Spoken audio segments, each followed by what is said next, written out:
মাজিদা বেগম, জাহিদা বেগম। এখানে একটি কথা আমি উল্লেখ করছি, যারা প্রথম স্থান অধিকার করেছে তাকে আমরা 3000 টাকা দিয়ে পুরস্কৃত করব, এবং দ্বিতীয় স্থানের অধিকারী যে হয়েছে তাকে 2000 টাকা, এবং তৃতীয় স্থানের অধিকারী যে 3000 টাকা, এবং বাকিদেরকে আমরা একটা সার্টিফিকেট দিয়ে দেব।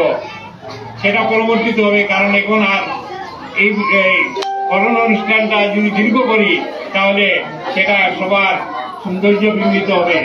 আমি এবারে আমাদের বিশেষ অতিথি মঞ্চে উপবিষ্ট হিমাংশু শেখর দেবরায় মহাশয়কে তার মূল্যবান বক্তব্য তুলে ধরার জন্য অনুরোধ করছি।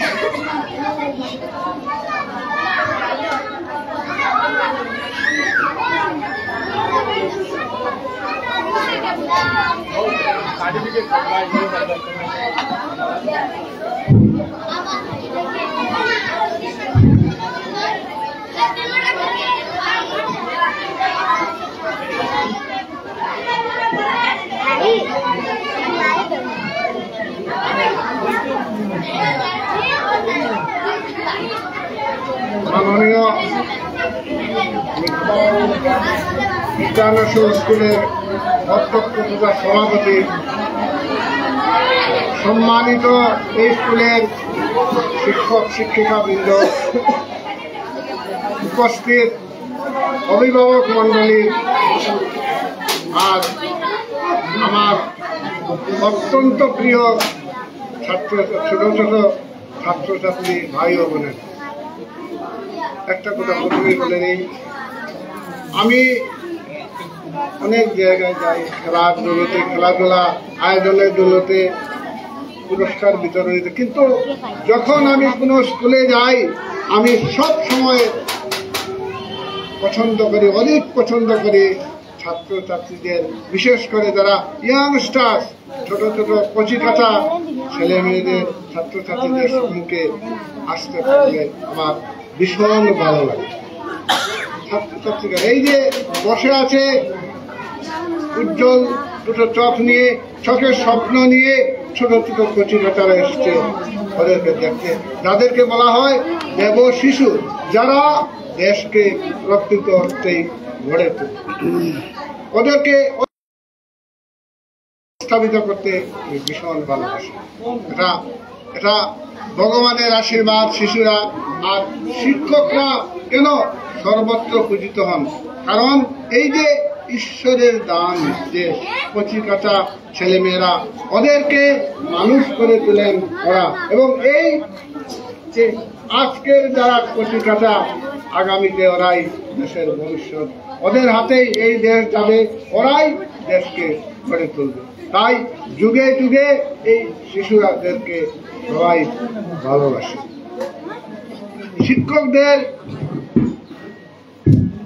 শিক্ষকদের কাজ কি? ওই যে চোখের স্বপ্ন শিশুদের, এই স্বপ্নকে বাস্তবায়িত করা, সঠিক পথ নির্দেশ করে ওদের স্বপ্নকে বাস্তবায়িত করে তোলা, স্বপ্নকে সাকার করে তোলা। অভিভাবকেরা কি করেন? আপনারা লাইভ চলছে, আপনারা লাইভের মাধ্যমে দেখতে পাচ্ছেন, আর সেই আশাকে মর্যাদা দিয়ে যত্ন করে লালন পালন করে বড় করে তোলাই শিক্ষকদের দায়িত্ব। একটা কথা, একটা ছাত্র বা ছাত্রী স্কুলে কতক্ষণ থাকে? 6 ঘন্টা বড় জোর, মানে একটা দিনে 24 ঘন্টা সময়, তার 4 ভাগের 1 ভাগ সময় হলো 6 ঘন্টা। সেই 6 ঘন্টা থাকে শিক্ষকদের হাতে। আমি এই কথাটা কেন বলছি? শিশুকে গড়ে তোলার দায়িত্ব শুধু শিক্ষকদের উপর ছেড়ে দিলে হবে না, তাকে বলা হয় জয়েন্ট ভেঞ্চার, যৌথ প্রচেষ্টা। যৌথ প্রচেষ্টার মাধ্যমে শিশুদেরকে গড়ে তুলতে হয়, কারণ বাকি 18 ঘন্টা এই শিশুরা থাকে মায়ের কাছে বা বাবার কাছে, মানে বাড়িতে থাকে। নেপোলিয়ন বলেছিলেন, প্রকৃতপক্ষে মায়েরাই জাতিকে গড়ে তোলে। এই জন্য আমি আজকে অনেক মাকে দেখতে পাচ্ছি এখানে।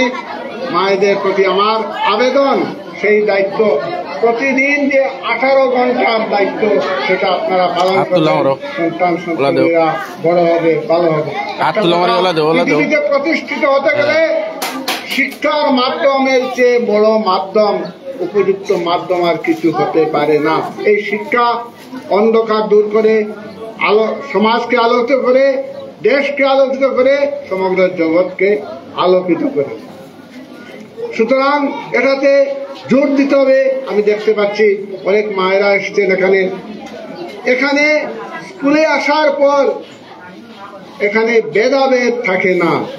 একটা স্কুল যখন সমগ্র দেশ, আমি বলতে বাধ্য হচ্ছি, সাম্প্রদায়িকতার বিষপাশে জর্জরিত এই সময় এখানে যৌথভাবে হিন্দু মুসলিম মিলিতভাবে এখানে শিক্ষা দান করছেন, স্কুলটা গড়ে তুলছেন। এবং আমি এটা বলবো, আমি প্রতিষ্ঠা দিবসে বলেছিলাম 1 বছর আগে, এই স্কুলটা যারা প্রতিষ্ঠা করেছেন ওরা হলেন এখানকার বিদ্যাসাগর রামমোহন। আমি বলেছিলাম, এবং আমি বলেছিলাম এখান থেকে দেখবেন বেশি দিন নয়, 10 বছর অপেক্ষা করুন, দেখবেন এখানকার ছাত্রছাত্রীরা বেরিয়ে ডক্টর হচ্ছে, ইঞ্জিনিয়ার হচ্ছে। আমি আমার চোখে সেটা দেখতে পাই, আমার দূরদৃষ্টি সেই কথাই বলে।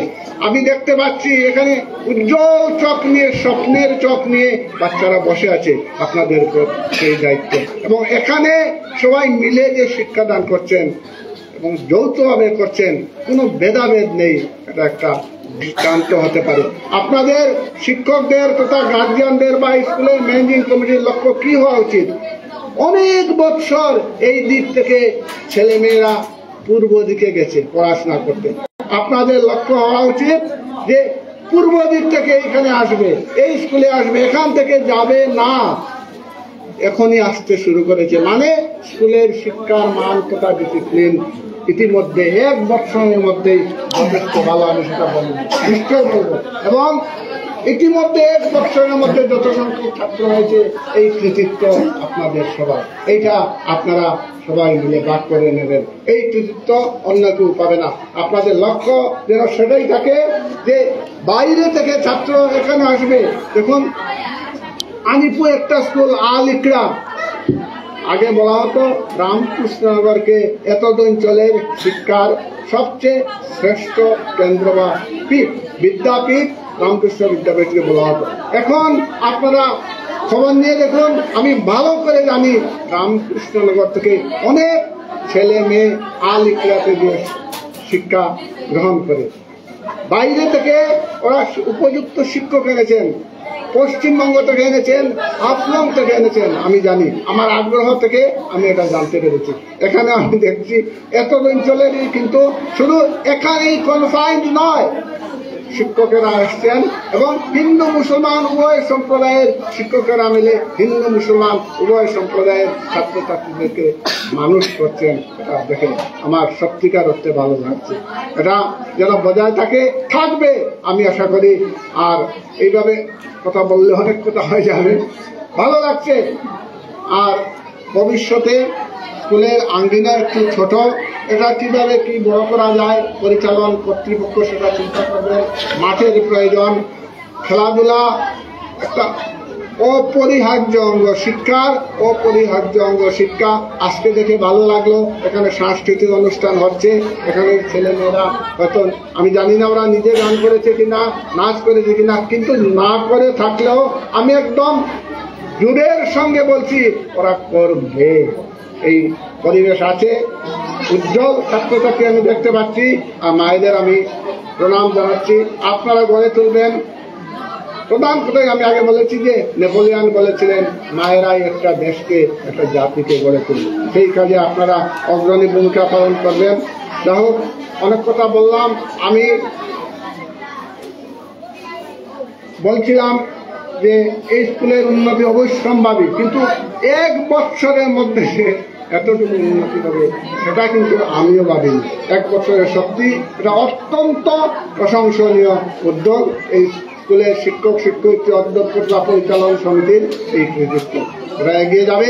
এই স্কুলের তথা ছাত্রছাত্রীদের উজ্জ্বল ভবিষ্যৎ কামনা করে আমি আমার বক্তব্য শেষ করলাম। সবাইকে অসংখ্য ধন্যবাদ। নমস্কার।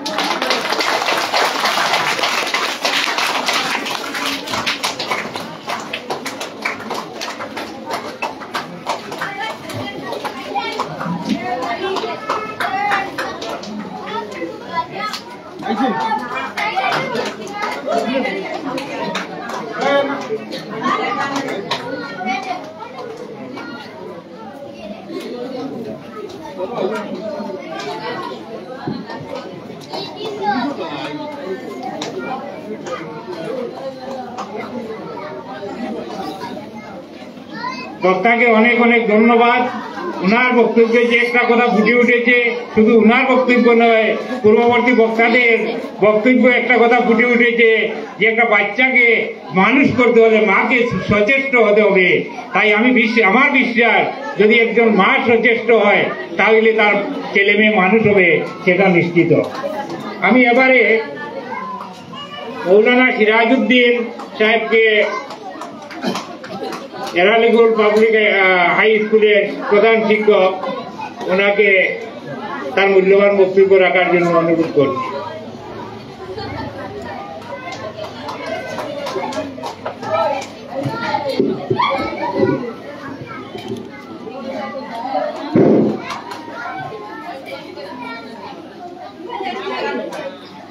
সম্মানিত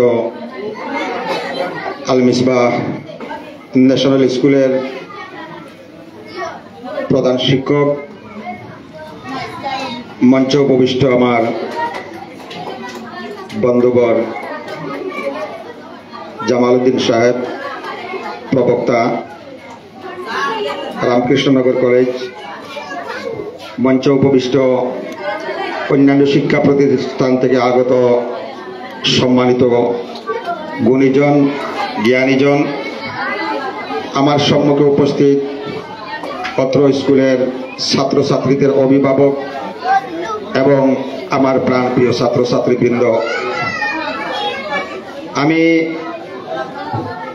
আজকে স্কুলের সভায় অংশগ্রহণ করা এটা আমার একটা ভাগ্যবশত। আমি প্রকৃততে এখানে আসার ছিলাম না। আমার বন্ধুবর এটিএম জাকারিয়া স্যার সহ আমরা হাইলাকান্দিতে একটা জায়গায় ছিলাম, সেখান থেকে যাওয়ার পথে আমার ভাগ্যে এই স্কুলে আগমন ঘটল। তার সাথে আমি আর একটা কথা বড় ভালো লাগেছে, আমি এখনো যার সাথে কথা বলিনি, আমার প্রতিবেশী বাড়ির আমার একজন বড় দাদা, আমি যাকে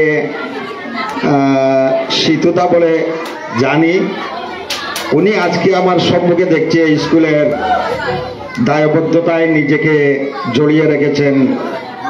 আমি অত্যন্ত আনন্দিত যে আমার প্রতিবেশী একজন শীতুদাকে এখানে দেখার মতো আমার আকাঙ্ক্ষা ছিল না, আজকে এখানে আসায় আমি ওনাকে দেখতে পেলাম। বন্ধুগণ, সময় অত্যন্ত সংকল্প। আমরা জানি আজকে স্কুলের আরো কিছু ধারাবাহিকভাবে কার্যসূচি আছে।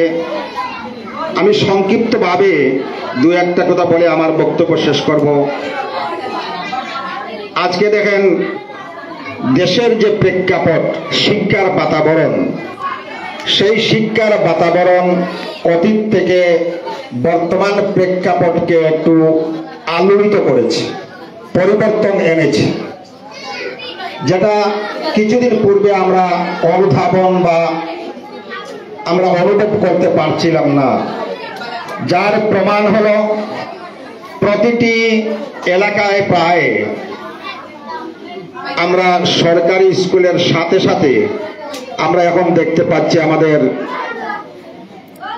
বেসরকারি প্রতিষ্ঠানগুলা যেভাবে গজিয়ে উঠেছে, এবং সেই বেসরকারি প্রতিষ্ঠানগুলা গজিয়ে ওঠার সাথে তার কিছু তাৎপর্য আছে।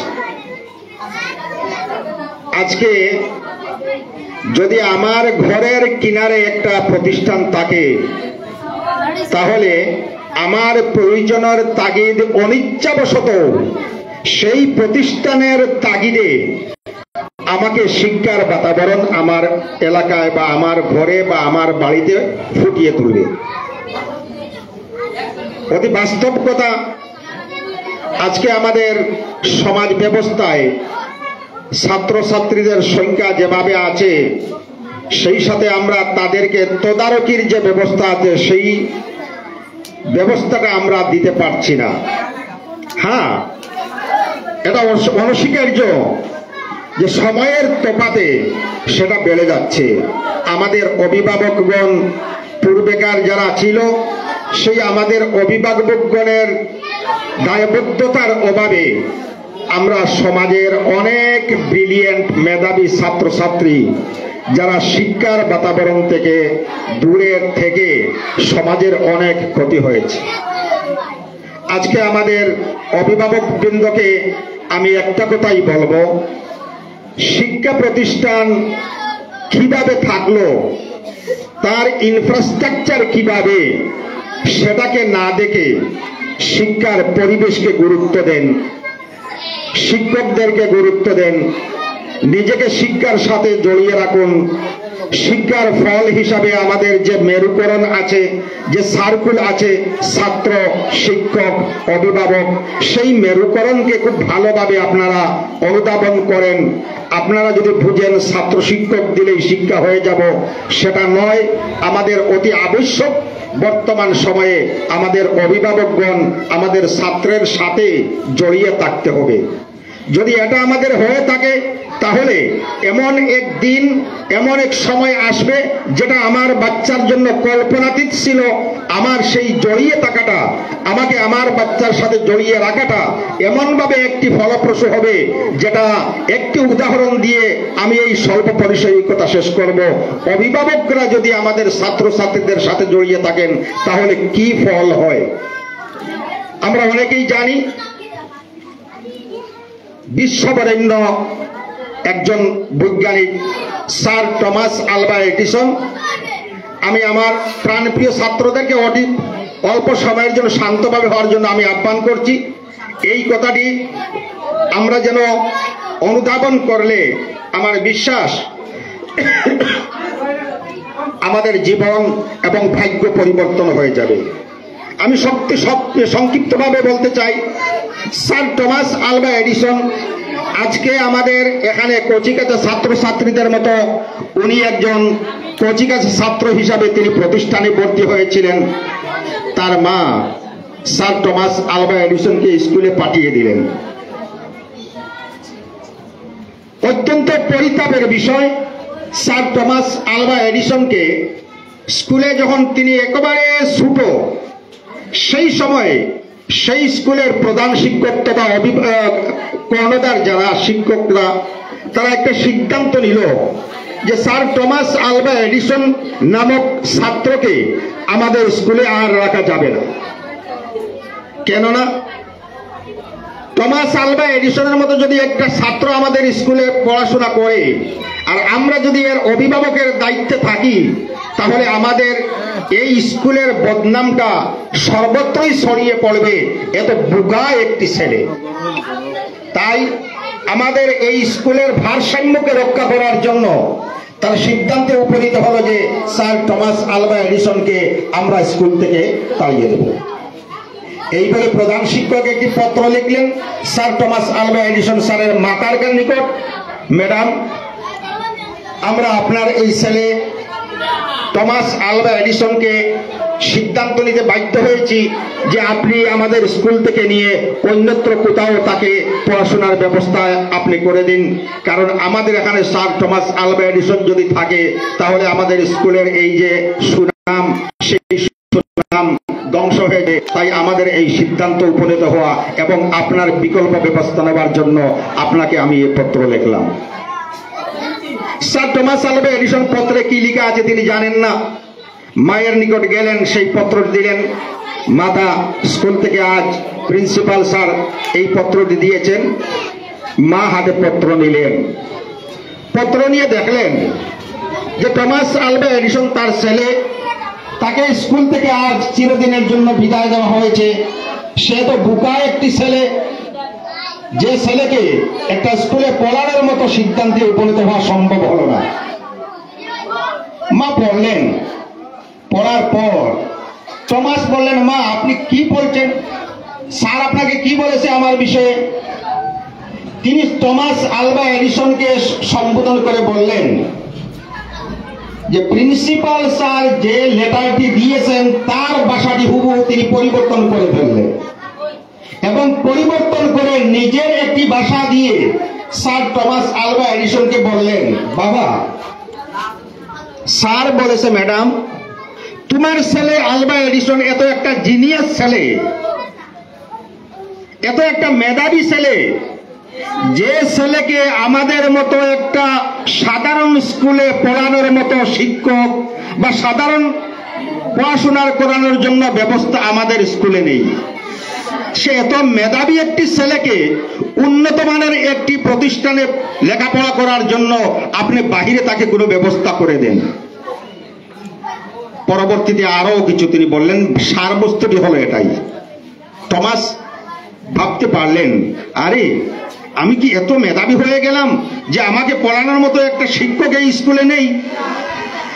সে নিজেকে আরো ঝাপটিয়ে বলল, মা, আমাকে ঠিক আছে একটি বাহিরে বড় স্কুলে দেন, সুনামি স্কুলে দেন, আমি লেখাপড়া করে আমি বড় একজন মানুষ হব, সত্যিকারের আমাকে একটি ব্যবস্থা করে দেন। পক্ষান্তরে মা তো এটা ভাবছেন না। প্রকৃতপক্ষে মা তো জানেন যে সে কি ধরনের একটি মেধাবী ছেলে। পরিশেষে সিদ্ধান্ত নিলেন, বাবা, যে ছেলে এত মেধাবী, যে ভবিষ্যতে দেশকে একটা প্রতিষ্ঠিত দেশ করার লক্ষ্যে তাদের এই মাধুর্যতা আছে, আমি এই ছেলেকে বাইরের কোথাও পড়াবো না, আমি নিজে দায়িত্ব নিব। টমাস আলভা এডিসনকে আমি নিজে পড়াবো, আমি নিজে দায়িত্ব নিয়ে তোমাকে বাবা আমার হাতে রেখে, আমার নিকটে রেখে তোমাকে লেখাপড়া করাবো। পরিশেষে স্যার টমাস আলভা এডিসনের মা এই দায়িত্ব নিলেন যে টমাস আলভা এডিসনকে তিনি নিজে লেখাপড়া করাবেন। আমরা জানি অবশেষে এই টমাস আলভা এডিসন এই যে লাইট যেটা আছে সেই লাইটকে তিনি আবিষ্কার করেছিলেন। আরো তার আবিষ্কার আছে যেটা কল্পনার বাহিরে। আজকে যে টমাস আলভা এডিসনকে তার জ্ঞানের প্রখরতা না হওয়ার জন্য তাকে স্কুলকে তাড়িয়ে দেওয়া হয়েছিল, তার মায়ের অবদানের জন্য আজকে পৃথিবী বিখ্যাত একজন বৈজ্ঞানিক স্যার টমাস আলভা এডিসন নাম আজও সবাই আমরা শ্রদ্ধা ভরে নত শিরে সেটাকে স্মরণ করছি। আমরা আশা করি আজকে আমাদের যারা অভিভাবকরা এখানে আছেন, এই প্রত্যন্ত এলাকা নয়, আপনি ভাববেন না এটা প্রত্যন্ত এলাকা। আমার বাচ্চাটি যেভাবে আসুক যাক আর দিন কাটুক, যা হয় শিক্ষা হয়ে থাকুক, স্যার আছেন, স্কুলেরা তাদের যে নৈতিকতা আছে, তাদের যে সুনাম রক্ষা করার জন্য তারা চেষ্টা করব, এই বলে তাদের উপর ছেড়ে দেবেন না। আপনার টমাস আলভা এডিসনকে আপনি নিজে দায়িত্ব নেন। আপনি স্কুলের কোর্স যেগুলো এখানে চলে আপনি বাড়িতে তাকে রিভিউ করেন। আপনি মনে রাখবেন, আমি আমার ছেলেকে, আমার মেয়েকে টমাস আলভা এডিসনের মতো একটা ব্যক্তিত্ব এই পৃথিবীতে রেখে যাব, আমার স্মরণ হবে। বন্ধুগণ, আমি দীর্ঘ করছি না, আমি অবশেষে একটা কথা আপনাদেরকে বলছি, আমাদের এই সমাজ ব্যবস্থায় বাবারা আজকে দায়বদ্ধতায় এমন বেশি দেখতে পাওয়া যায় না, মায়েরা যেভাবে দায়বদ্ধতা নেওয়ার কথা আছে। তাই আমার অভিভাবক যারা মায়েরা এখানে উপস্থিত আছেন, আমি খুব ধন্যবাদ দিচ্ছি যে এই এত প্রয়োজন আপনার ঘরে রেখে একটা স্কুলে আপনার বাচ্চার তাগিদে এতক্ষণ সময় ধরে আপনি বসে আছেন। নিশ্চয়ই আপনার ছেলে বা মেয়ের প্রতি আপনার দরদ আছে বলেই আপনি এখানে আছেন। আমি আপনাকে অশেষ ধন্যবাদ দিচ্ছি এবং পরিশেষে আপনাকে এটাই বলছি যে আপনার এই কচিকাঁচা শিশুরা যারা আছে তারা যেন টমাস আলভা এডিসনের মতো একজন ব্যক্তিত্ব, একজন বৈজ্ঞানিক আমাদের এই আল মিসবাহ ন্যাশনাল স্কুল থেকে বেরিয়ে পড়ে আমাদের এলাকাকে উজ্জ্বল করে আমাদের সমাজের পথ প্রদর্শক হয় এবং আমাদের সমাজ যেন সার্থক হয়, তাকে ধরে এই আশা আকাঙ্ক্ষা এবং সকলকে আশীর্বাদ দিয়ে আপনাদের সকলের সহযোগিতা এবং এই স্কুলের উত্তর উন্নতি কামনা করে আমি আমার সংক্ষিপ্ত বক্তব্য এখানে শেষ করলাম। ধন্যবাদ সবাইকে।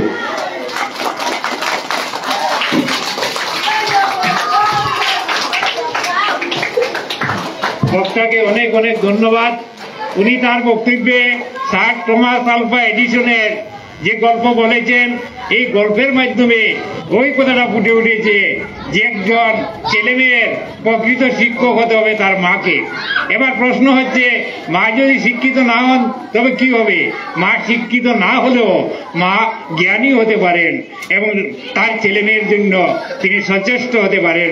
যদি সচেষ্ট হন তার ছেলে মেয়ে মানুষ হবে, এই কথাটা ওনার বক্তব্যে ফুটে উঠেছে।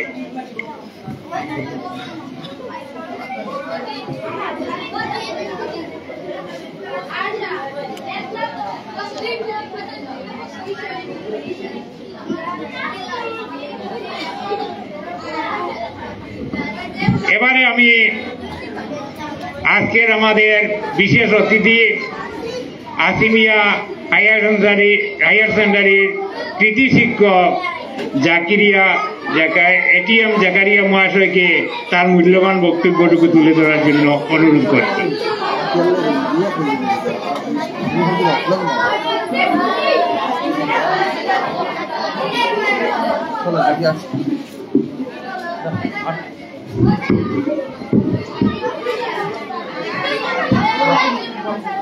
আল মিসবাহ ইন্টারন্যাশনাল স্কুলের আয়োজিত আজকের সভার সম্মানিত সভাপতি সাহেব, সম্মানিত শিক্ষক মণ্ডলী, প্রিয় ছাত্রছাত্রীবৃন্দ,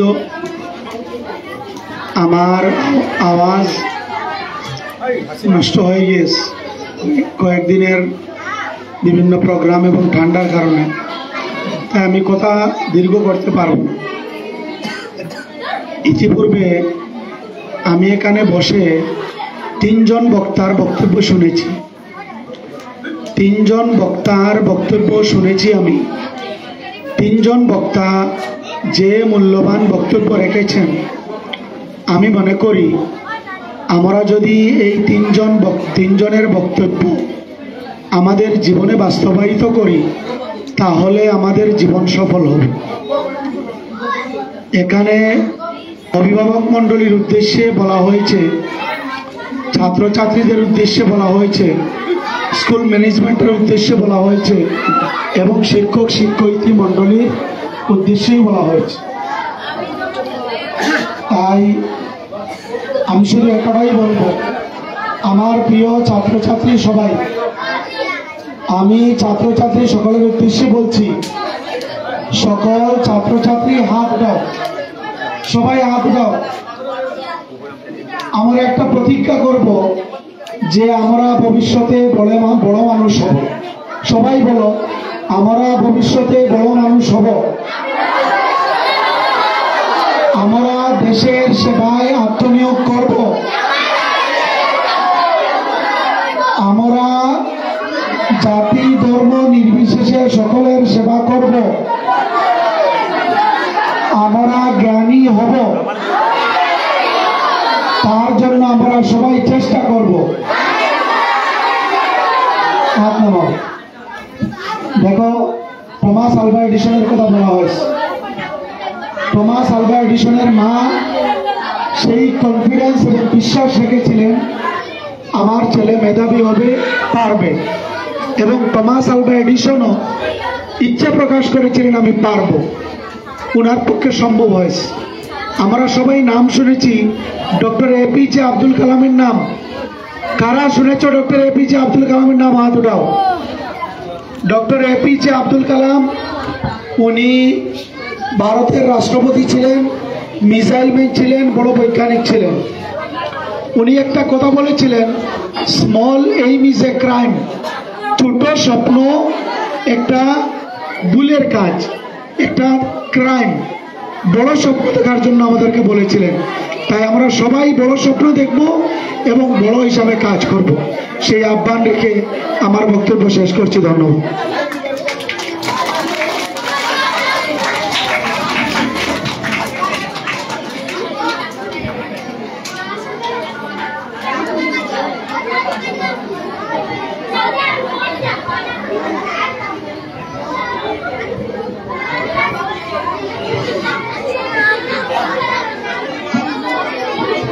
বক্তাকে অনেক অনেক ধন্যবাদ। তিনি তার সংক্ষিপ্ত বক্তব্যে অনেক মূল্যবান কথা বলে গিয়েছেন। যাই হোক, এবার আমি আমাদের স্কুল উদ্যোক্তা মিসবাউল হককে কিছু বলার জন্য অনুরোধ করছি।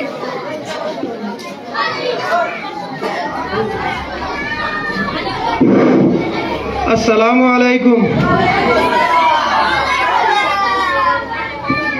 সম্মানিত উপস্থিতি, মঞ্চে উপবিষ্ট আমাদের স্কুলের প্রিন্সিপাল মহাশয়, আমাদের আমন্ত্রিত অতিথি, আমার বড়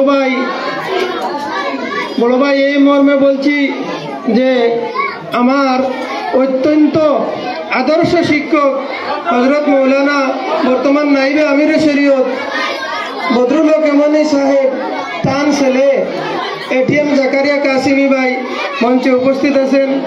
তাছাড়া মঞ্চে উপস্থিত আছেন আমাদের বিদ্যাপীঠের প্রাক্তন স্যার, তাছাড়া উপস্থিত আছেন হজরত মৌলানা খলিলুর রহমান সাহেব। আর আমাদের সম্মুখে আমাদের এই ছাত্রদের মাগন এবং অনেক বাবারাও এসেছেন। আপনারা অনেক ধৈর্য সহকারে সকাল থেকে বসে আছেন। আমার নিজের অত্যন্ত মনে কষ্ট হচ্ছে যে আপনাদেরকে হয়তো সঠিকভাবে বসার জায়গা দিতে নাই, কিছু গরম লাগে, এটার জন্য আমরা ভাবছি অত গরম হবে না, সেজন্য অনেক ফ্যানের ব্যবস্থা করি নাই। অনেকটা ফ্যান আমাদের স্কুলের কাজ চলের হিসাবে খুলে রাখা হয়েছিল। যাই হোক, আপনারা আরো একটু সময়, আমি সবাইকে রিকোয়েস্ট করব, বেশি সময় বিলম্ব হবে না, আমরা খুব তাড়াতাড়ি আমাদের মূল পর্বে চলে যাচ্ছি। আমাদের মুখ্য আজকের কাজ হলো যে ওই ট্যালেন্ট সার্চ এক্সামে যারা সিলেক্টেড হয়েছে দুইটা ক্যাটাগরিতে 8 এবং 5 লেভেলে যে ট্যালেন্ট সার্চ এক্সাম হয়েছে, উহাতে 10ম স্থান অধিকারী মোট 24 জন হয়েছেন, ওদেরকে পুরস্কৃত করা। আর আমাদের স্কুলের কালচারাল প্রোগ্রাম ফাউন্ডেশন ডে হিসাবে, অ্যানুয়াল ডে হিসাবে, অ্যানুয়াল ফাংশন সেলিব্রেট হিসাবে তৎসঙ্গে আরও কিছু অ্যাক্টিভিটি হয়েছিল, কালচারাল অ্যাক্টিভিটি, ওইগুলার কিছু পুরস্কার বা মেডেল দেওয়া হবে অতি কম সময়ে। আপনারা একটু সময় ধৈর্য সহকারে, আর বাচ্চাদেরকে, ছাত্রদেরকে আমি বলবো, আমি অনুরোধ করছি, তোমরা অধৈর্য, তোমাদের দোষের কোনো কারণ নেই। 9টা থেকে তোমরা বসে আসো, আমাদের অধৈর্য লাগছে, আমি দোষী না। এখন যে কিছু চিল্লাচিল্লি করছে আমি দুষতেছি না, কিন্তু আরো একটু সময় ধৈর্য ধরো, প্লিজ আরো একটু সময় ধৈর্য ধরো, তোমরা ধৈর্য ধরো, তোমরা দেশের ভবিষ্যৎ নাগরিক। আজকের দিনে যে স্যার শিক্ষাবিদরা বলেছেন যে Thomas Alva Edison, sir Abul Kalam Azad, সক্রেটিসের কথা বলেছেন। এই যে মহামনীষী যারা আমাদের পথ প্রদর্শক, এরা আমাদেরকে রাস্তা দেখিয়ে দিয়ে গেছেন, অনেক কিছু আবিষ্কার করে দিয়ে গেছেন, যার জন্য আমাদের জীবন অতি সহজভাবে আমরা জীবনযাপন করছি। অনেক ফ্যাসিলিটিগুলো আমরা উপভোগ করছি, যেগুলো ইনভেন্ট করতে আমাদের দ্বারা সম্ভব হতো না। আমি অনেক সময় এটা ভাবি, আমাদের দ্বারা সম্ভব হতো না, কিন্তু ওরাও তোমাদের মতো একদিন শিশু ছিল। আজকের দিনেও বিজ্ঞানী বলছে শিশুরা, ওই জাপানে, ওই আমেরিকায়, ওই উন্নত দেশে যে শিশু, ওই তোমরাও শিশু। By birth by born all are equal. তোমাদের মাথায় যে ব্রেইন আল্লাহ দিয়েছেন, ওই দেশের বাচ্চারাও সেম ব্রেইন। কিন্তু আমাদের পরিবেশ, আমার এই যে অবস্থা, আবার আমরা গার্জিয়ানরা, আমি নিজে মনে করি শিক্ষাবিদ হিসাবে, আমরা শিক্ষাবিদ নিজেকে বলা যায় না, শিক্ষার আশেপাশে আসি, এই কথা বলতে পারি, শিক্ষার আশেপাশে আসি। তো আমরা আমাদের দোষ স্বীকার করি, সব সময় আমরা আমাদের দোষ স্বীকার করি। আর আমাদের দোষ মানে আমাদের গাফলতি, আমাদের নেগলিজেন্সির কারণে আমাদের বাচ্চারা উন্নত হর না, পরিকাঠামো পার না, আমাদের পরিবেশ পার না, যথাযথ গাইড পার না, তার মানে কিউরিসিটি, পোটেনশিয়াল, তার হিডেন, তার যে কিউরিসিটি যেটা আছে, ক্যাপাবিলিটি যেটা আছে, এটা আমরা ফুটাই তুলতে পারিয়েন না, বাইর করতে পারিয়েন না। ইভেন অনেক আছে আমরা বাইর করার চেষ্টা করিয়েন না। অনেক আছে আমরা দেখি দৈনন্দিন জীবনে আমাদের কাজ, আমাদের কিছু মানুষে আমি বলি, অনেক সময় আমার দাদা স্থানীয় যারা বলে তোমার কাজ এইটাই কি, শুধু ভাত খাওয়া, গরুর গাই আছে গরুর গাই ঘাস দেওয়া, আর গাই সকালে দুধ দেয় দুধ খাওয়া, ওইটাই তোমার কাজ, আর কিছু না, আর কি তোমার কাজ নেই। এই ধরনের আমার যাদের সাথে বলা সম্ভব তাদের সাথে অনেক সময় বলে ফেলি। কিন্তু দেখেন আমাদের অনেক দায়িত্ব আছে, আমাদের অনেক কর্তব্য আছে, আমাদের অনেক সজাগ হওয়ার প্রয়োজন আছে। আমি বেশ লম্বা করব না, আমাদের অতিথি আরো 2-1 রয়েছেন, কিন্তু অতিথিদেরকেও আমি বলবো যেহেতু কষ্ট করে উপস্থিত হয়েছেন সময় দেওয়ার চেষ্টা করবো আমরা, কিন্তু এই মুহূর্তে 5 মিনিটের উপরে আর কেউ সময় নেবেন না। কম সময়ে আপনারা মূল্যবান বক্তব্য বাচ্চাদের সামনে দিবেন। আর আমরা খুব কম সময়ের মধ্যে ইতি টানতে যাচ্ছি, কারণ আমাদের পর্বগুলা কিছুটা লম্বা আছে। সার্টিফিকেট দেওয়া হবে 24 জনকে, কয়েকজনকে মেডেল দেওয়া হবে, কালচারাল প্রোগ্রামে কয়েকজনকে আমরা পুরস্কৃত করব, কয়েকজন কনসাস কোঅপারেটিভ গার্জিয়ান যারা আমাদের স্কুলে বাচ্চাদেরকে অতি নিয়মানুবর্তিতার সহিত পাঞ্চুয়ালিটির সহিত আমরা মুগ্ধ, ওদের প্রতি আমরা মুগ্ধ। আমি ভাষা দ্বারা ফুটিয়ে তুলতে পারছি না, ওদের প্রতি আমরা মুগ্ধ। এদের কনসাসনেস সত্যিকারের ওদের বাচ্চা কোনো কিছু করতে পারবে। আমি এইটুকু বলে আমার সংক্ষিপ্ত বক্তব্য সবার কাছে ভুল ত্রুটি ক্ষমা চেয়ে সমাপ্ত করছি। একটা কথা আমার স্যারের, আমার দুলাল স্যার সম্ভবত তার ভালো নাম আরো আছে, কিন্তু আমরা দুলাল স্যার বলে ডাকি, যদিও আমি সরাসরি পড়ি না, আমার অনেক ক্লাসমেট ওনার কাছে পড়েছে। স্যার বলেছেন, স্যার অত্যন্ত শিক্ষাপ্রেমী মানুষ, গত বছর ভালো ভালো কথা বলেছেন, এবারও বলছেন। তার ভালো কথা আমরা মুগ্ধ হব না, ভালো কথাগুলো অনুসরণ করে আমরা সেইভাবে গড়িয়ে ওঠার চেষ্টা করব, আমাদের প্রতিষ্ঠানকে সেইভাবে গড়িয়ে তোলার চেষ্টা করব। আর আমি স্যারকে সুসংবাদ দিতে যাচ্ছি যে আমাদের মাঠের ব্যবস্থা অতি শীঘ্র হয়ে যাবে, অতি শীঘ্র মাঠের ব্যবস্থা হয়ে যাবে, অতি শীঘ্র আমাদের স্কুল ক্যাম্পাস সেপারেট একদম পরিবেশ সম্মত স্কুল ক্যাম্পাস হয়ে যাবে ইনশাআল্লাহ। এটার জন্য আমরা কিছুটা পে করে ফেলেছি, আমাদের হয়ে যাবে ইনশাআল্লাহ। বলতে চাচ্ছিলাম না, কিন্তু স্যারের কথার জন্য বলছি যে হয়ে যাবে। আশীর্বাদের জন্য স্যার দ্বারা আশীর্বাদ করবেন, আপনারা সবাই দোয়া করবেন।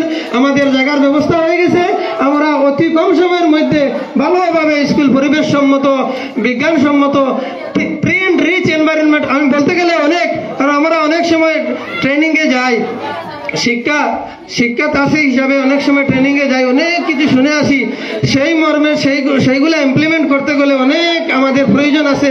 কি কি প্রয়োজন আছে এগুলো আমি বলে এখন আর বিলম্ব করব না।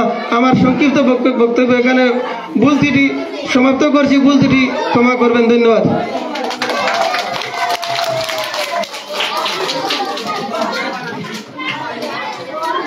বক্তাকে অনেক অনেক ধন্যবাদ।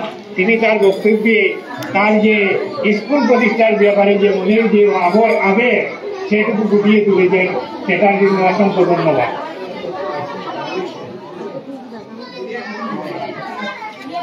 এবারে আমরা অতি কম সময়ের মধ্যে যারা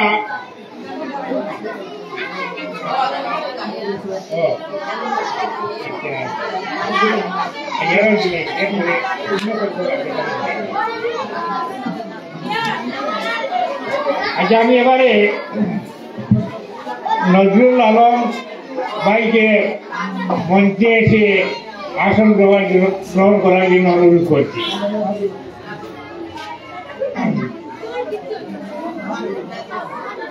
আর ওনাকে বরণ করবে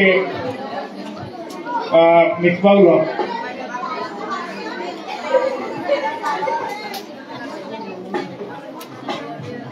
এবারে আমি মৌলানা আহাদুর রহমানকে মঞ্চে এসে আসন গ্রহণ করার জন্য অনুরোধ করছি।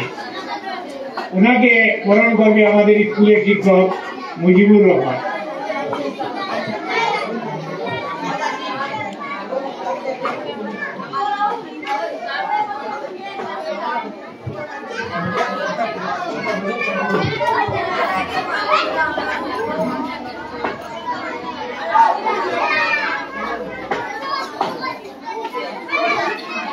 আচ্ছা, তুমি এদিকে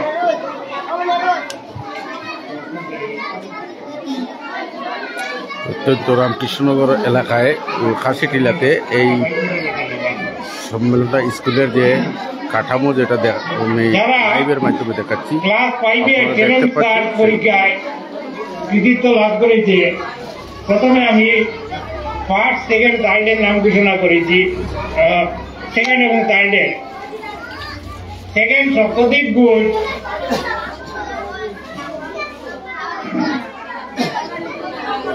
ওনাকে স্কলারশিপের সেই টাকাটা দিয়ে পুরস্কৃত করবে আমাদের বিশেষ অতিথি হিমাংশু শেখর দেবরায়।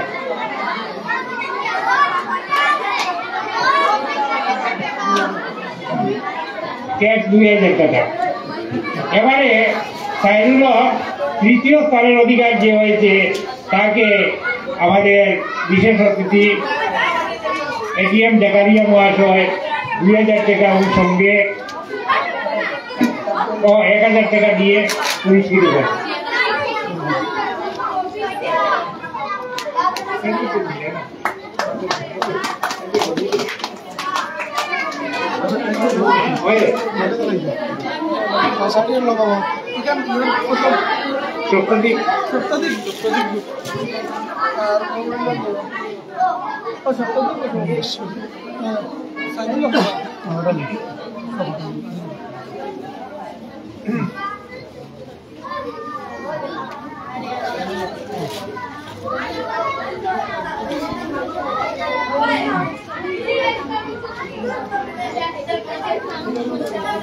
আচ্ছা, চতুর্থ থেকে দশম স্থানের অধিকারী যারা হয়েছে তাদেরকে আমরা এক একটা সার্টিফিকেট দিয়ে সম্মাননা প্রদর্শন করছি। আলামিন হোসেন ফোর্থ হয়েছে।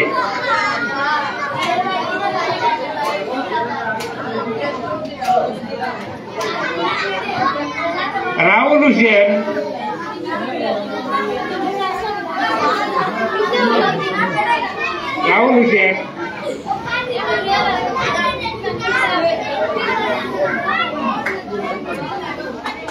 মেহবুব হাসান,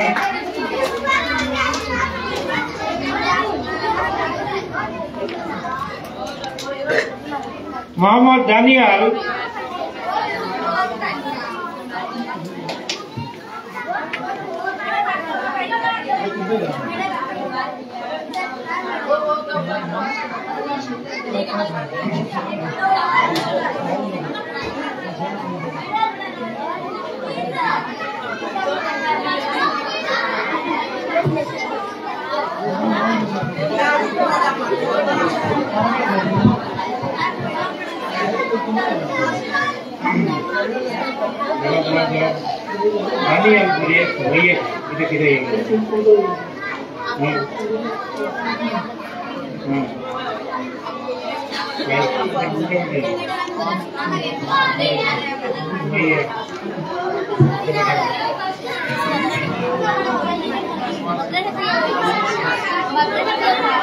भैया बाबी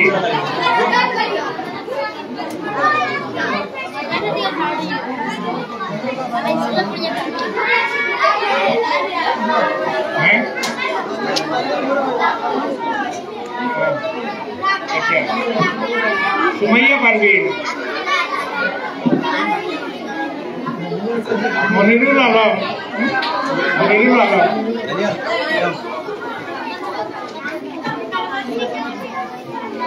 आसमा बेगम,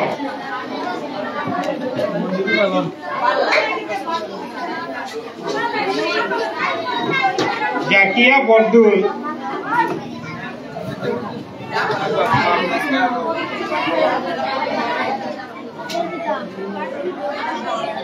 মাজিদা বেগম,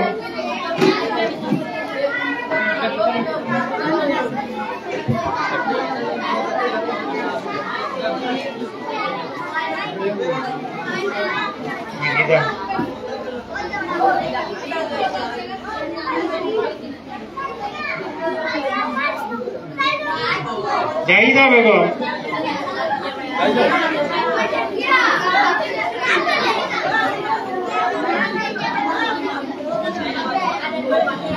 জাহিদা অন্য জাহিদা ওটা জাহিদা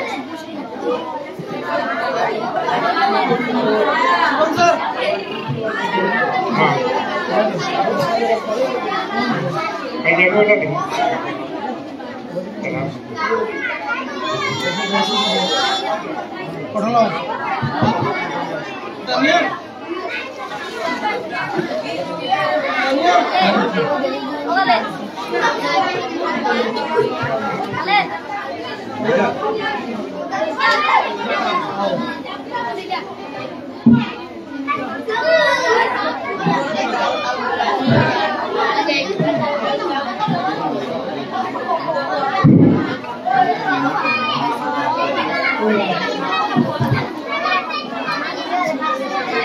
এবারে আমাদের ক্লাস 5 এর পর্ব শেষ হয়েছে।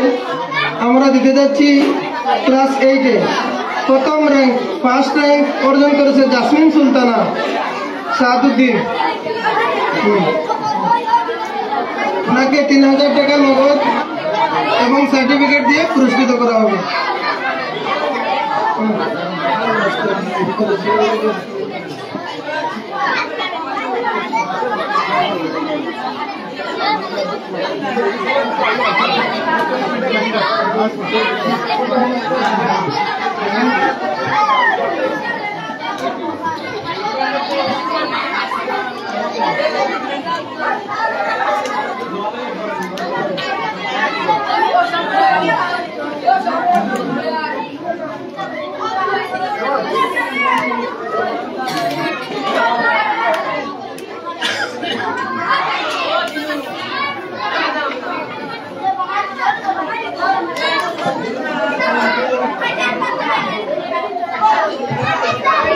এবারে talent search exam by Al Misbah ফাউন্ডেশনের দ্বিতীয় স্থান অর্জনকারী Mustafa Ahmed son of Abdul Matin.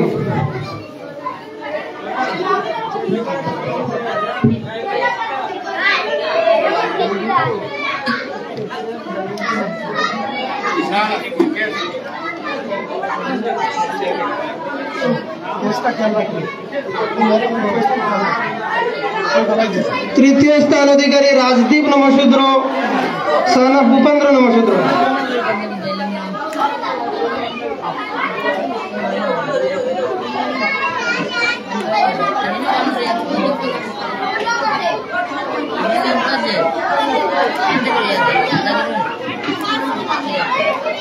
Shahrul Haque son of Islam Uddin secured 4th rank.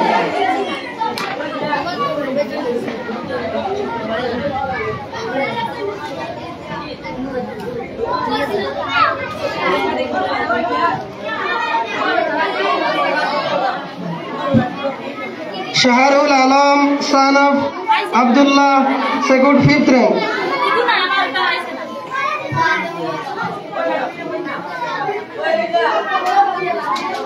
আচ্ছা, খামের ভিতরে টাকা ক্যাশ দেওয়া হয়েছে, প্রয়োজনে দেখতে পারেন আর খাম মুখ খোলা ফেলাই দিবা কেয়ার করে।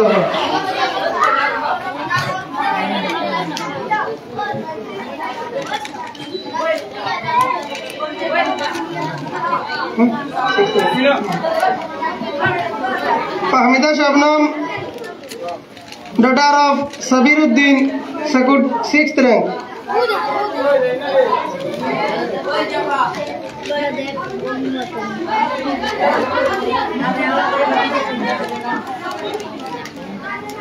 Ratna Begum daughter of Jamir Ali achieved 7th rank. Probably absent Mamun Hasan Talukdar son of Hashmat Ali achieved 8th rank.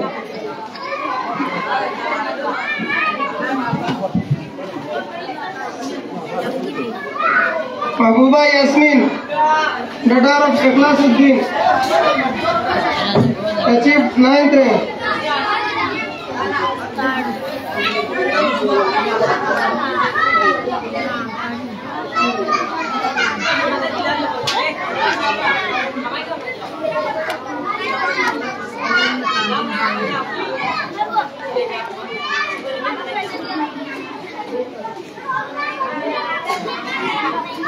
Manjila Parveen daughter of Shahabuddin achieved 10th rank.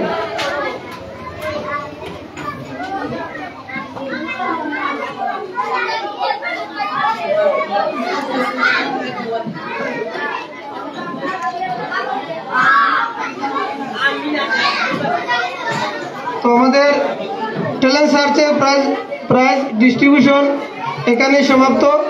Absent যারা ওরা কার্যালয় থেকে যোগাযোগ করে নেবেন।